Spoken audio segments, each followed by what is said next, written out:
बाद में है क्वेश्चन 3। पोलियो के बारे में इंटरनेट से जानकारी प्राप्त कीजिए और एक प्रेजेंटेशन तैयार कीजिए। तो पोलियो के बारे में भी आपको इंटरनेट से जानकारी प्राप्त करनी है। बाद में है क्वेश्चन 4। पोलियो की रोकथाम के लिए एक विज्ञापन अथवा पोस्टर तैयार कीजिए। तो वो हमें करना नहीं है। बाद में है मूल्यप्रक प्रश्न और विचार। तो इसमें पहला है क्वेश्चन 1। क्या आज की शिक्षा मानवता का संदेश देने में सक्षम है? अपने विचार प्रस्तुत कीजिए। तो वो आपको खुद से करना है। बाद में है क्वेश्चन 2 कि अक्सर हम गरीब को देखकर अपने को ऊंचा और उन्हें नीचा समझने लगते हैं। तो ऐसा क्यों होता है? इसे कैसे रोका जा सकता है? तो आपके मन में भी ऐसा विचार कभी भी आया होगा कि गरीब को देखकर क्या होता है, हम ऊंचा और वो नीचा है। तो ऐसा हमें मन में विचार आने लगता है। तो ऐसा क्यों होता है? तो इसे कैसे रोका जा सकता है? तो ये भी आपको करना है। और क्वेश्चन 3 है क्या शारीरिक अपंगता प्रगति की राह में मुश्किलें खड़ी कर सकती है? तो नहीं कर सकती ना। कि आपने भी यहाँ पे देखा सलीम का आत्मविश्वास कि वो बोलने में हकलाता है, फिर भी वो गायन प्रतियोगिता में उसका प्रथम नंबर आता है। तो शारीरिक अपंगता के कारण हमें बैठना नहीं चाहिए कि कभी भी प्रगति की राह को नहीं रोक सकती। कि यदि हमें क्या मन में दृढ़ विश्वास हो तो जीवन में हम कभी भी आगे बढ़ पाते हैं। तो और जीतने की भावना हो तो बड़ी से बड़ी बड़ी कठिनाइयों को हंसते खेलते हम पार किया जा सकता है। तो शारीरिक अपंगता के कारण कि हताश होकर बैठना नहीं चाहिए। कि शारीरिक अपंगता हो फिर भी कि हम आगे बढ़ सकते हैं, पर मन में क्या होना चाहिए? दृढ़ विश्वास कि तभी हम बड़ी से बड़ी कठिनाइयों का सामना कर सकते हैं।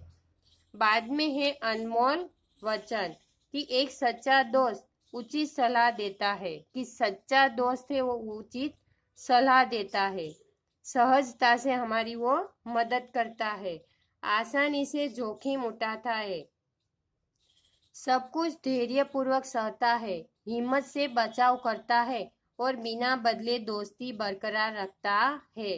पर कैसा दोस्त? सच्चा दोस्त। इसके लिए किसने लिखा है अनमोल वचन? William pen. कि सच्चा दोस्त होता है वो उचित सलाह देता है, सहजता से मदद करता है, आसानी से जोखिम उठाता है, सब कुछ धैर्यपूर्वक सहता है, हिम्मत से बचाव करता है और बिना बदले दोस्ती बरकरार रखता है। तो हमें भी ऐसे सच्चे मित्र बनाने चाहिए। William pen. बाद में है पीछे वर्ग पहली।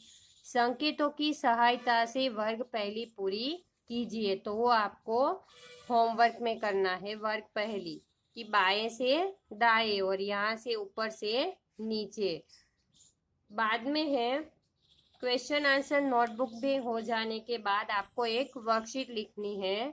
इसमें है पहला प्रश्न है क्वेश्चन 1। नीचे दिए प्रश्नों के उत्तर दीजिए। तो ये आपको प्रश्नों के उत्तर लिखने हैं। बाद में है दूसरा क्वेश्चन, नीचे दिए अनेक शब्दों के लिए एक शब्द लिखिए। तो ये आपको भी लिखना है आंसर। बाद में है क्वेश्चन 3। नीचे दिए गए शब्दों के पर्यायवाची शब्द लिखिए। पर्यायवाची यानी समान अर्थ वाले शब्द के तीव्र, आकाश, आंख, इच्छा और प्रतीक्षा। तो ये पूरी वर्कशीट है आपको नोटबुक में लिखनी है और पूरा लेसन की एक्सरसाइज ये आपको लर्न करनी है।